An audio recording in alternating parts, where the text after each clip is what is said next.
Bonjour, mon nom c'est Yves Dagenet, je suis le pasteur de l'Alliance Réveil des Nations. J'aimerais parler aujourd'hui d'un sujet qui est très, très, très pertinent. On parle de la sorcellerie, de l'occultisme. Quand j'étais jeune, on allait dans les salons des sciences occultes des années 70. Et c'était le début d'une effervescence, d'un mouvement, les gens venaient en foule. C'était hallucinant de voir tous les gens qui venaient pour pouvoir se faire tirer aux cartes, rencontrer des médiums, des choses comme ça. Puis j'aimerais parler aujourd'hui sur ce sujet brûlant, parce que la Bible en parle. Puis si vous permettez, on va rentrer d'emblée dans le vif du sujet en citant le livre du Deutéronome, chapitre 18, versets 9 à 14.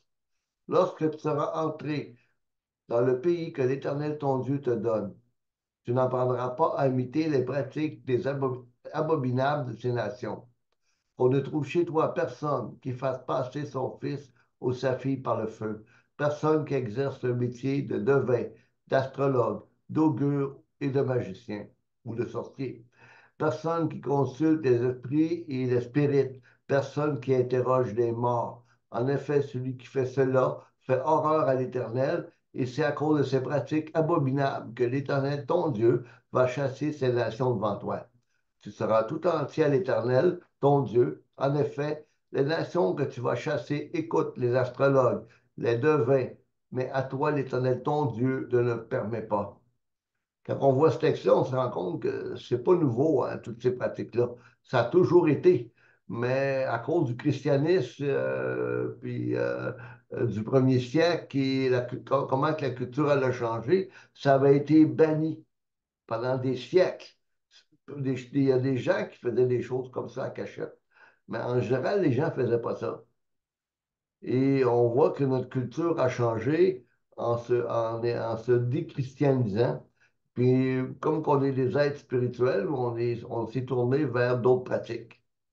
Donc, dans notre société où la quête de sens et de réponse à nos interrogations les plus profondes devient de plus en plus pressante, certains se retournent vers les pratiques ancestrales, comme de tantôt, c'est très vieux l'astrologie, souvent mystérieuse, telles que la sorcellerie. Ce phénomène, loin d'être un simple retour aux traditions, il soulève de nombreuses interrogations, notamment sur ses dangers potentiels. Il y a des gens qui ont eu des problèmes avec, en allant sur des planches à Ouija, qui se sont retrouvés avec des problèmes psychologiques. Et c'est réellement c'est vrai que ça fonctionne. Je l'ai fait malheureusement, puis pardon Seigneur, j'ai touché à ces choses-là quand j'étais jeune. Et c'est vrai que la table de Ouija, le show qu'on met dessus pour aller chercher les lettres, mais il se promène tout seul. Donc, c'est fascinant pour les gens qui cherchent tout le temps à avoir des sensations fortes. Mais c'est hyper dangereux de toucher à ça. La sorcellerie, là, elle englobe un éventail de pratiques comme la divination, l'astrologie et le recours à des puissances surnaturelles promet un contrôle sur l'inconnu. Toutefois, elle comporte des risques non négligeables à travers l'histoire. De multiples cultures ont alerté sur les périls liés à ces pratiques jugées préjudiciables tant que pour l'individu que pour la collectivité. L'interdiction divine de telles pratiques n'est pas fortuite. Elle vise à nous prémunir contre leurs dangers. Regardons ensemble trois dangers qui nous guettent en pratiquant ce que Dieu interdit dans sa parole pour notre bien. Premièrement, l'engagement dans la sorcellerie peut entraîner une détérioration de la santé mentale. La recherche de réponses dans l'invisible peut conduire à une obsession, une anxiété accrue et parfois même à la dépression face à l'impossibilité de contrôler pleinement les forces invoquées. Moi, je me souviens d'une jeune femme quand j'étais pasteur elle, au début des années 80. J'ai eu affaire à ben, pas début 80, plutôt 89, 90, j'ai eu affaire à des personnes qui ont été aux prises avec la sorcellerie, qui ont été aux prises avec des mouvements comme les Rose-Croix, puis qui se disaient eux autres mêmes possédés. OK? C'est très, très, très dangereux. Puis des gens qui vivaient des manifestations, qui tombaient en transe. Malheureusement, j'ai eu affaire à des cas comme ça pendant plusieurs années. Deuxièmement, la pratique de la sorcellerie peut isoler l'individu en l'éloignant des valeurs communes et en s'immergeant dans les croyances et des pratiques peu acceptées socialement.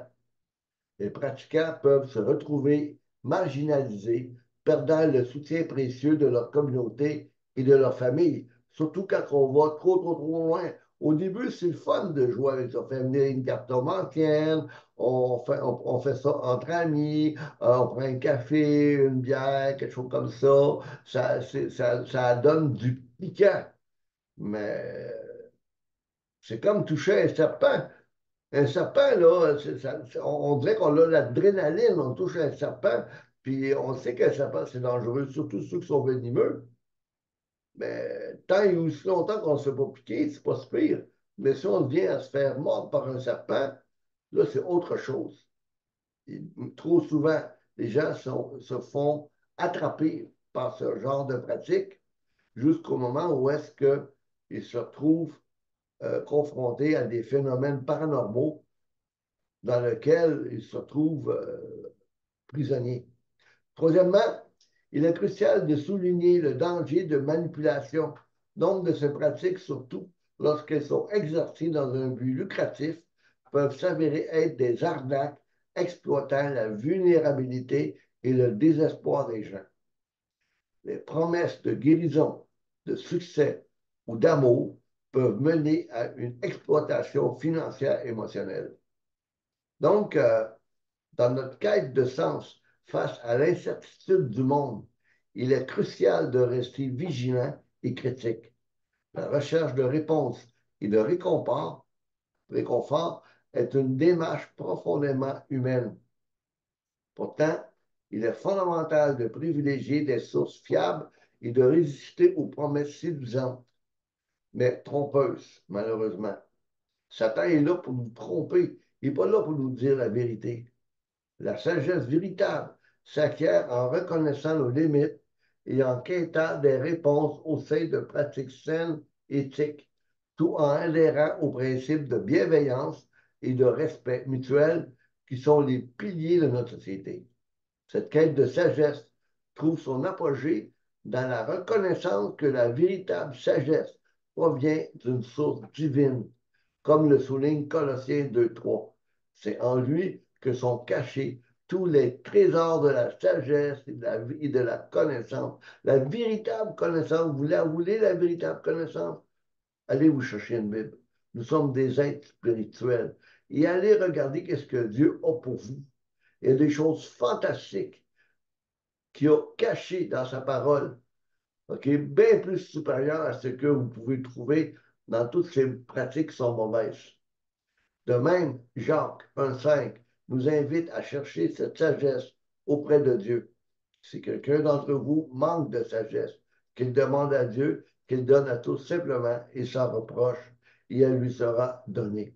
Ce verset nous rappelle l'importance d'ancrer notre quête de sens et de réponse dans une perspective spirituelle, reconnaissant que la sagesse ultime et la connaissance véritable ne sont accessibles que par la grâce divine. Que le Seigneur vous bénisse et qu'il vous donne du discernement pour ne pas toucher à ces choses-là.